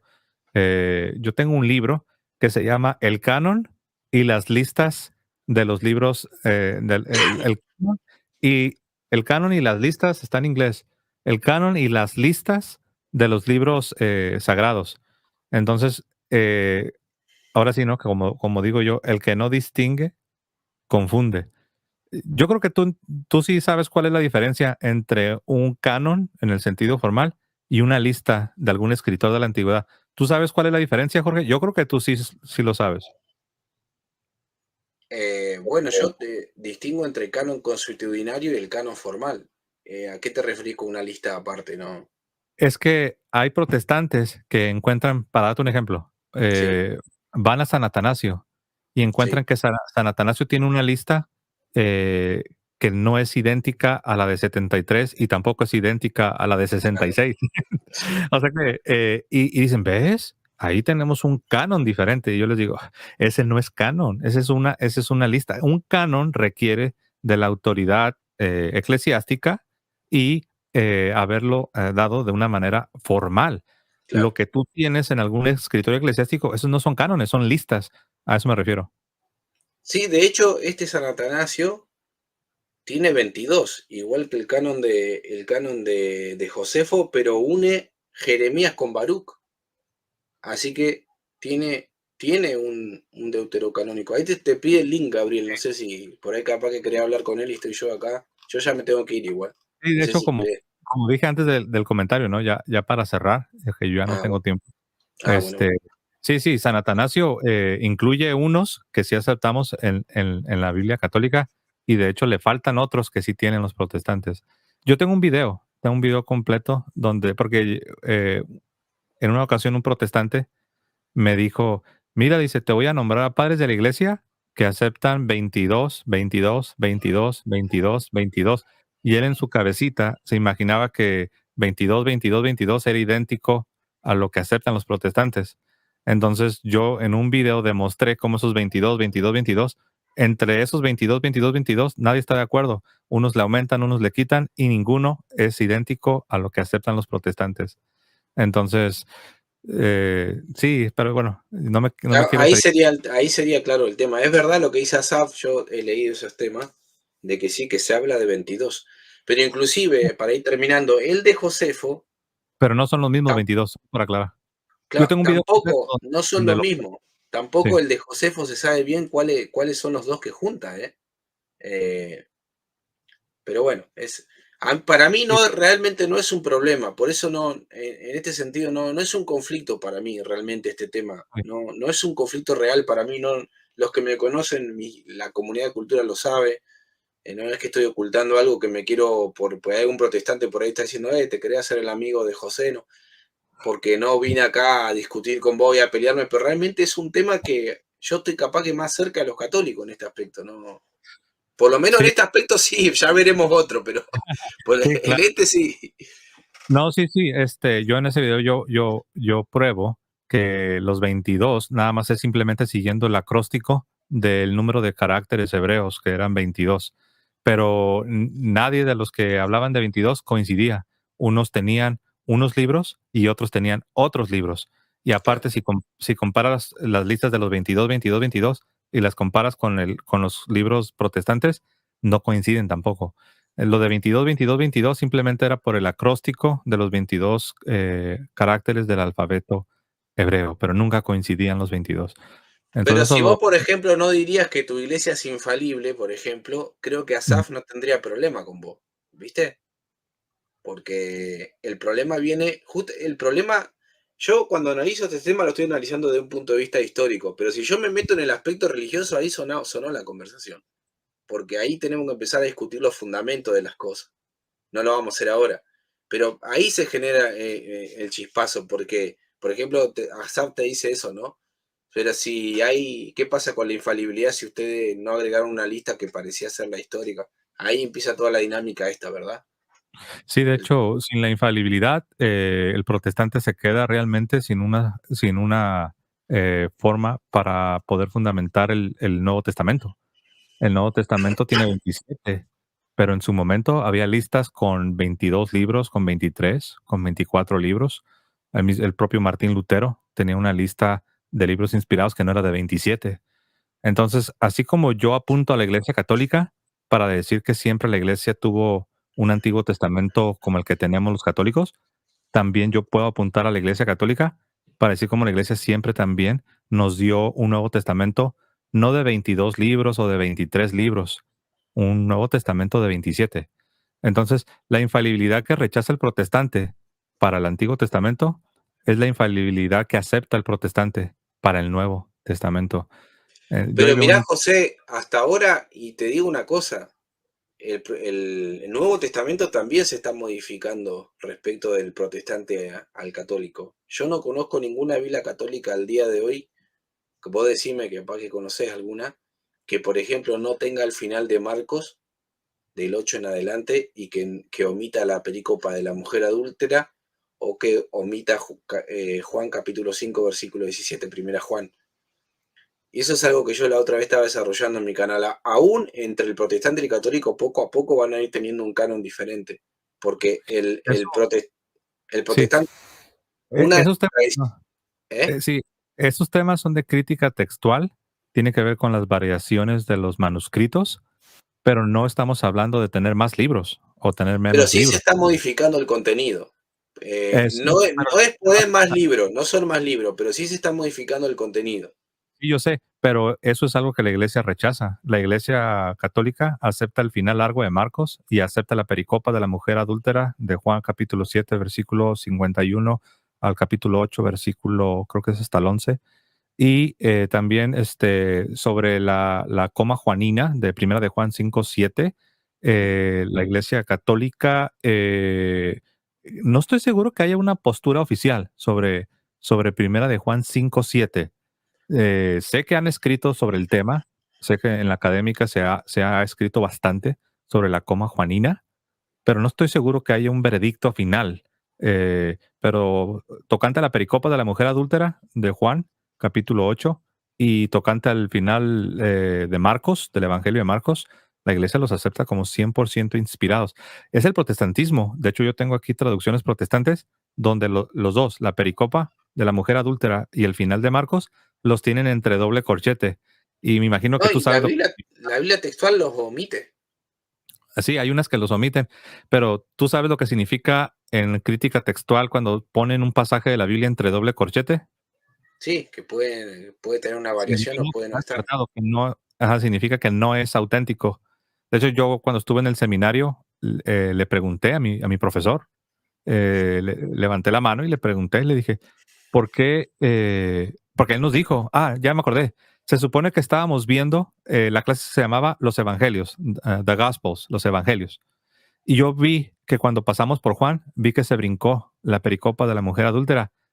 Y yo, como siempre he sido un estudiante que yo no dejo escapar nada, yo levanté la mano y le dije, profe, le dije, ¿por qué, ¿por qué estábamos viendo verso por verso todos los capítulos y vi que usted se brincó el pasaje de la mujer adúltera? Y luego, su expresión reveló que lo agarré en curva. Dice, bueno, es que si te fijas, en tu Biblia está entre doble corchete. Le dije, sí, sí, sí puedo ver que está entre doble corchete, pero ¿qué significa eso? Me dice, es que no es auténtico. Y le dije yo, entonces, si no es auténtico, ¿por qué está en todas nuestras Biblias todavía? Y me dice, bueno, supongo que es por razones de mercadotecnia. Quizás la gente no se sentiría inclinada a comprar Biblias que no contengan esos pasajes. Dije yo, o sea que me está diciendo que por razones de mercadotecnia es que sigue apareciendo esos dos pasajes que no son palabra de Dios, según lo que usted me dice. Ya no supo qué decirme. Y yo era protestante. Yo No, fui pero la corriendo. razón de eso, la Ajá. razón de eso es porque para el protestante, y esta es una razón objetiva, no es subjetiva como la que el profesor te dijo a vos, esta es una razón objetiva porque si ya hay Biblias que se están imprimiendo sin estos pasajes, porque es objetiva, no depende de mi subjetividad.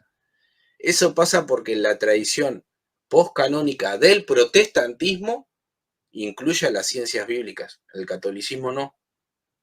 El Sí, catolicismo las incluye, no digo que no, pero no para modificar nada de la no lo escritura. controlan. El protestantismo sí, y por eso te decía yo, que te decía que poco a poco, tanto católico como protestante van a ir teniendo un Nuevo Testamento distinto, o sea, con un contenido distinto.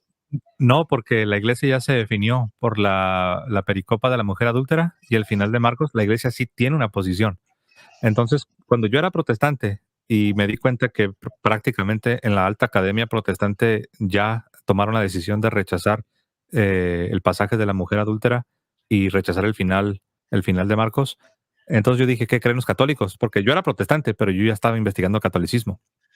Entonces dije, ¿qué creen los católicos?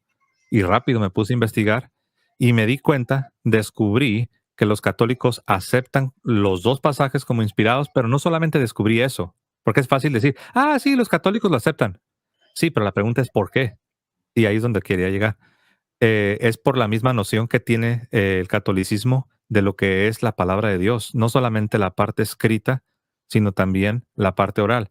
Entonces, el protestante arguye de esta manera. El protestante dice, mira, de acuerdo a los manuscritos más antiguos, no aparece la pericopa de la mujer adúltera o aparece interpolada en otras partes, no ahí en Juan capítulo 8. Entonces ellos dicen, eso significa que la mujer adúltera, el pasaje de la mujer adúltera y el final de Marcos no son parte de los autógrafos. Y como no son parte de los autógrafos, nosotros debemos concluir que que no son palabra de Dios. El católico no tiene ese paradigma. El católico entiende que la palabra de Dios no solamente es aquello que originalmente quedó plasmado con papel y tinta, no son únicamente los autógrafos.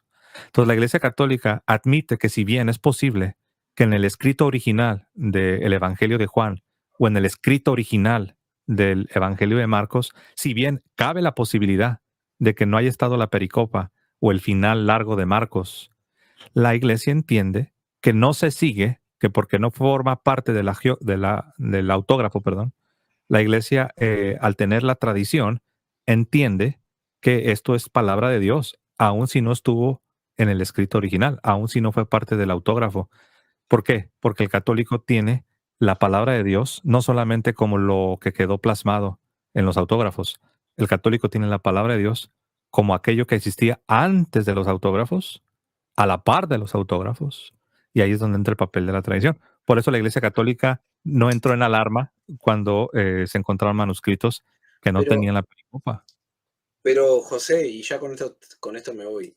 Ajá, A mí me parece por algunos documentos que yo he leído de la Iglesia Católica, no te podría decir bien a cuál porque era de una materia que estaba haciendo, y lo tengo por ahí el libro de la materia, que era Sagradas Escrituras, que muchas veces la Iglesia Católica no toma una determinación de la crítica textual porque no encuentra que es funcional, por ejemplo, que podría traer una cierta confusión a los feligreses. El Sí, protestantismo, como no tiene esa idea, como son muchos no. protestantismos, y, eh, los críticos textuales, el catolicismo de los, por lo menos los seminaristas, sí están de acuerdo con la crítica textual. Okey, Están de ahí te va. acuerdo con la crítica textual. Lo bueno Pero, es que, pero eh pará, que te termino la idea y te digo, no había terminado, termino habías y te terminado. digo, termina. Sí, sí.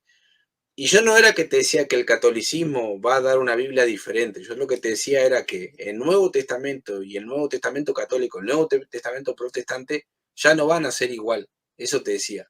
Por más que no agreguen libros, como el protestantismo está incorporando los avances de la crítica textual, se van a ir modificando los contenidos. Eso te quise decir. Sí, y te creo, pero eso es un derivado, es una consecuencia lógica de la misma esencia del protestantismo. Ya te entendí lo que querías decir. Sí, pero no solamente es que vaya a suceder en el futuro con el contenido de la Biblia. Ya sucedió. O sea, no nomás es que le van a quitar la pericopa de la mujer adúltera, no solamente es que le van a quitar el final de Marcos, sino que ya le quitaron 7 libros al Antiguo Testamento. Y no solamente es eso, también han arrancado de sus creencias, han arrancado la tradición, bastante de la tradición, no todo, pero han arrancado bastante. Entonces sí, yo estoy de acuerdo contigo, no estaría yo sorprendido si ciertas ramas del protestantismo van a desechar de una manera tajante la pericopa de la mujer adúltera y el final de Marcos. Para responder a lo primero que habías dicho, que la Iglesia Católica, ¿cuál es la razón por la que no acepta las decisiones de la alta crítica textual, que rechaza la pericopa de la mujer adúltera y el final de Marcos? No es porque los fieles se van a escandalizar. De hecho, eso lo puedes encontrar en Humani Generis, perdón. En el documento, la encíclica de Humani Generis, ahí se establece cuáles son los parámetros. Por un lado, se permite una cierta libertad para usar la crítica textual, la exégesis, los estudios bíblicos, pero se establece también que siempre se debe hacer a a la luz de la tradición cristiana, a la luz de la tradición católica. O sea, eso está bien delimitado. Y repito, lo puedes encontrar en la encíclica Humani Generis de Yo como 1950. protestante no lo veo negativo porque yo Ah, entiendo que la crítica textual lo que busca es justamente la depuración del texto más original posible. Entonces, en ese aspecto no lo vería como algo negativo, porque si yo comprendo que el protestantismo tiene en su haber la posibilidad de ir siempre reestructurándose y mejorándose, no lo vería como negativo. Entonces no, ahí en ya serio. entramos a, sí, Ajá, no es que yo no creo que sea negativo en sí. Es negativo, puede ser negativo cuando se ignora la tradición de la iglesia. Ahí es cuando se vuelve negativo. Pero la crítica textual o la exégesis en sí misma no es negativa. Es como algo, es como todo en la vida. Las cosas las puedes usar para bien o las puedes usar para mal. La eso crítica, solo para cerrar, la crítica textual, como cualquier otra cosa, la puedes usar para bien o la puedes usar para mal. Entonces, la Iglesia Católica en Humani Generis no condena la crítica textual. La Iglesia Católica en Humani Generis permite cierta libertad y en otros documentos permite cierta libertad, pero no es una libertad licenciosa, sino que es una libertad condicionada. Y la condición es siempre a la luz de la tradición de la iglesia. Y en el protestantismo, al menos en los círculos más liberales, no tienen esa condición, no tienen esas limitantes. Para ser sincero, y tú lo sabes, realmente no hay límites. sí, igual no hay que pensar que ese no hay límites, tampoco es que te va a llevar a... Pero sí hay una cuestión que quiero hacerle una crítica a tu postura. Una de las encíclicas que más habla sobre este tema es Divino Aflante Espíritu, ¿verdad? Esa encíclica que es muy bonita.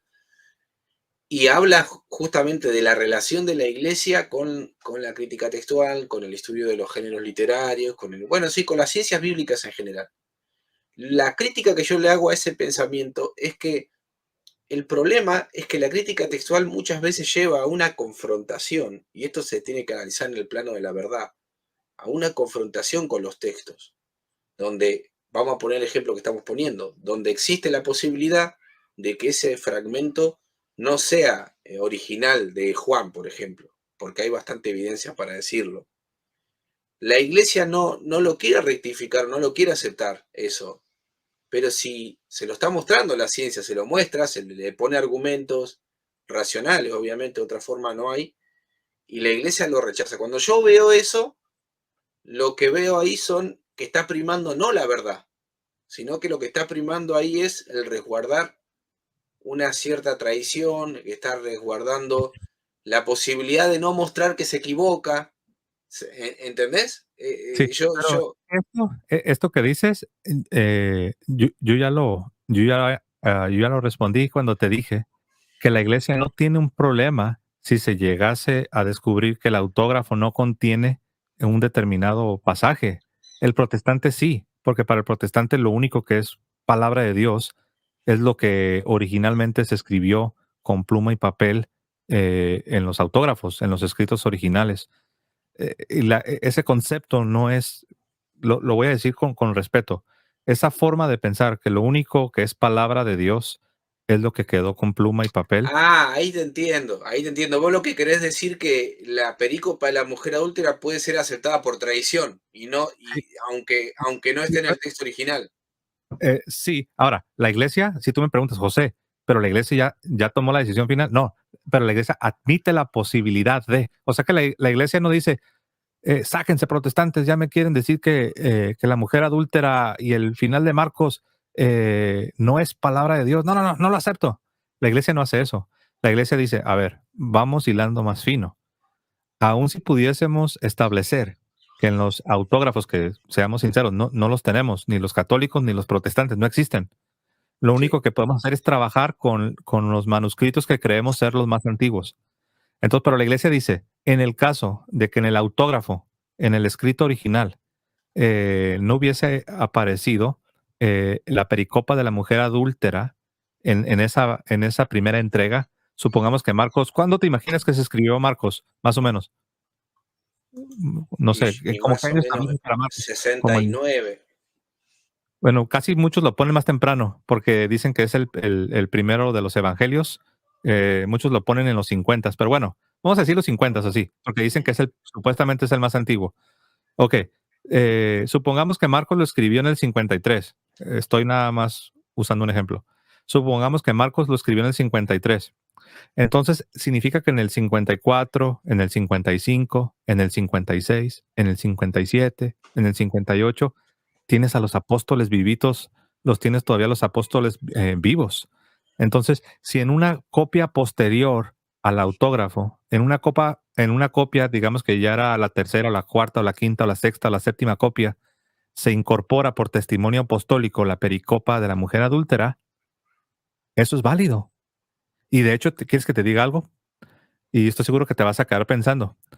Ahorita nada más tú y yo nos estamos limitando a la pericopa de la mujer adúltera y al final de Marcos, pero seamos sinceros. Esta realidad, lo más seguro es que ocurrió con otros pasajes de los evangelios. Lo más seguro es que ocurrió con otros pasajes de los evangelios. Capaz que no lo sabemos porque no tenemos evidencia. Pero lo que estoy diciendo es esto. La iglesia, por eso es que no tiene problema. Porque si tú vienes y le dices, Iglesia Católica, mira, el autógrafo lo escribió Marcos en el 53 y resulta que el final no está aquí en esta copia, perdón, no es copia, es el autógrafo, es el original. No está aquí en el autógrafo, en el original del 53, no está al final de Marcos. La Iglesia Católica te dice, sí, pero mira, acá tengo una copia del 56 que con testimonio apostólico sí incluye la pericopa. Entonces el protestante va a decir, ah, caray, pero ¿cuál de las dos es palabra de Dios? La Iglesia Católica dice, las dos. Las dos son palabra de Dios. Lo que pasa es que tu primera copia no incluye una porción que después por testimonio apostólico se incorporó, pero no deja de ser palabra de Dios y no deja de ser inspirada. Sí, sí, lo que pasa es que eso a mí me suena como el tema de los manuscritos, es como hablar de algo que no es posible saber. Por ejemplo, eso que vos decís, y ya con esto sí me retiro porque me están esperando, mira, te lo digo así en estos términos. Uno de los criterios de canonicidad es, por ejemplo, mencionar esto, que el apóstol estaban vivos para ver si si se incorporaba un libro que no era apostólico para rechazarlo. Ese tipo de criterio me parece un poco idealista, porque en realidad no tenemos evidencia ni seguridad que eso haya ocurrido, de que un apóstol haya verificado un libro, por ejemplo. Eh, la única evidencia que nosotros tenemos era que la iglesia utilizaba estos libros en la liturgia o lo que sea, pero esa es la evidencia histórica después de la muerte de los apóstoles. Entonces son como criterios, es como que para mí hay solamente dos tipos de criterios. Están los criterios objetivos y los criterios subjetivos. Y los criterios objetivos son los más importantes. Y no son muchos. Es solamente decir que la iglesia utilizó, los usó, fueron los libros que utilizó para la piedad, que primero formó una lista de un canon consuetudinario y después la formalizó, porque la formalización del canon implica la exclusión. En cambio, el canon consuetudinario implica la identidad, porque el canon consuetudinario no es excluyente. La formalidad de la canonización viene por la exclusión. Por eso, por ejemplo, el Concilio de Trento, ¿por qué, por qué anatematiza? Porque justamente está en un conflicto con los protestantes, ¿verdad? O sea, el canon siempre se da en el telón de fondo de un conflicto. Lo mismo pasó con los judíos. ¿Cuándo se clausuró el canon hebreo? En el año 100 aproximadamente, en un momento en que pululaban los libros de escritos del Nuevo Testamento. Entonces, el canon siempre se cierra formalmente por un conflicto objetivo, Sí. ¿no es cierto? Es por eso que decimos que al final todo tiene que ver con la autoridad. Por eso yo siempre repito que el problema del protestantismo es el problema de la autoridad. Entonces ya se vuelve una pregunta de cuál es esa autoridad legítima a la que yo debo someter mi voluntad. Yo no tengo ningún problema con eso. No Ah, sé, ok. no sé cómo podría yo negar algo así. No sé cómo yo Ah, podría negar, históricamente hablando, que no se para la puede. constitución de un canon no se necesita una autoridad externa. Si te afirmé que la inspiración por sí misma en las escrituras, lo que yo llamo protoinspiración, no manifiesta la extensión de todos los libros. Sin una autoridad externa es imposible. Sí, sí. Lo que pasa es que cuando lo digo, no lo digo por ti, sino lo digo como esto Ah, queda y va a ser escuchado por muchos protestantes. Siempre por eso hago ese tipo de afirmaciones, no porque tú las creas, porque yo sé ah, que tú ya aclaraste que sí entiendes que se necesita una autoridad externa para que de manera formal diga de aquí a aquí, estos son los límites y eso es lo que vamos a respetar todos. Sí, se vuelve el asunto de la autoridad, ¿no? Y ahí esa es otra razón para ser católico, porque uno tiene que hacerse la pregunta, ok, entiendo la noción de autoridad para determinar no solamente el canon, entiendo la noción de autoridad para determinar prácticamente detalles de cada doctrina vinculante que aunque sí le encuentro en la Biblia, no encuentro todos los detalles bien explicitados. Y ahí necesito echar mano de aquellas decisiones que la iglesia ha venido tomando en el siglo III, siglo IV, siglo y V, VI. acá entra el otro conflicto, acá ya entraríamos a otro debate, que es la fundamentación de la autoridad, porque vos fíjate que el protestante también acepta el canon por autoridad externa, el canon protestante. Pero ¿cuál sería la autoridad externa para el protestante? No hay una formalización, o al menos yo no la conozco, vinculada a unos poderes eclesiásticos, claro, pero como te dije, es por la intervención Bueno, de. no hay con papel y tinta, porque eso los haría. Sí, las confesiones hablan las confesiones protestantes mencionan los libros de la Biblia. Pero no señalan la autoridad externa. De hecho, es una de las debilidades que cuando yo estuve analizando la confesión de Westminster, eh, parte de asumiendo que ya estaba el canon. Nunca jamás te Claro, menciona claro, esta autoridad externa. tener razón, eso es verdad, eso Sí, sí. no, eso Eh, no está bien. Cuando yo era protestante, me gustaba tener confesión, me gustaba lo de las confesiones porque te da fronteras, te da límites y le da formalidad y uno se siente más en armonía con la historia, pero aparte sabes lo que crees. Pero si sigues empujando y sigues buscando la autoridad externa, no hay forma de escaparse de la realidad de que esa autoridad externa es la iglesia católica. Am, pero bueno, yo sé que hay muchas cosas que podemos Sí, decir. sí, porque acá surge el tema de que, porque vos me decís, bueno, la Iglesia Católica Romana es la que tiene el verdadero canon, y yo, por ejemplo, cuando analizo esto veo que hay muchos cánones, ¿no? Pero bueno, ya está, ya me voy porque ahora sí me voy. Hay listas, sí, Y, listas hay muchas. Está en la lista de los coptos con 81, la de los ortodoxos del siglo XVII con 76, pero esas son listas.